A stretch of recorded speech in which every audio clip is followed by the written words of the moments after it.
5 match হাতে রেখে 20তম league শিরোপা নিশ্চিত করল ইন্টার মিলান। ইতালিয়ানা লিগ সিরিয়াতে মিলান ডার্বির দিনেই টাইটেল জিতে নিয়েছে ইন্টার। সান সিরোতে এসি মিলানকে ইনঝাঘির ছেলেরা হারিয়েছে 2-1 গোলে।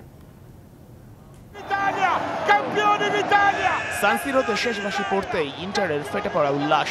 5 ম্যাচ হাতে রেখে লাউতারো মার্তিনেজরা জিতে নিয়েছে 20তম লিগ টাইটেল।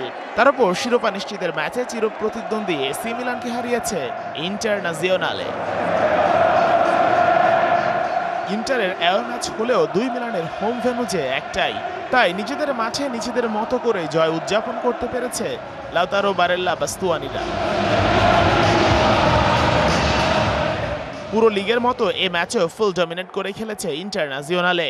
এসি মিলানের হোম ম্যাচে শুরু থেকে ফেভারিটের মতোই ছিল ইনজাগির শিষ্যরা।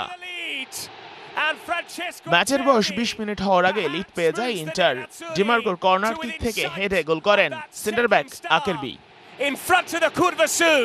সেকেন্ড হাফে শুরুতে থুরাম করেন আরও একটা গোল। 2-0 লিড পেয়ে যায় ইন্টার মিলান।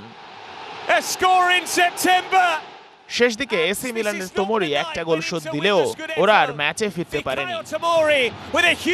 ডার্বি ম্যাচের উত্তেজনা ছিল চরমে। দুই মিলানের মোট 3 জন দেখেন লাল কার্ড। এসি মিলানের লেফট ব্যাক রাইট ব্যাক দুজনই মাঠ ছেড়েছেন কার্ড দেখে। শেষ পর্যন্ত 86 পয়েন্ট নিয়ে চ্যাম্পিয়ন হয় ইন্টার। সমান ম্যাচে এসি মিলান পিছিয়ে 17 পয়েন্টে। প্রত্যেক দলের খেলা বাকি আরো 5টা করে।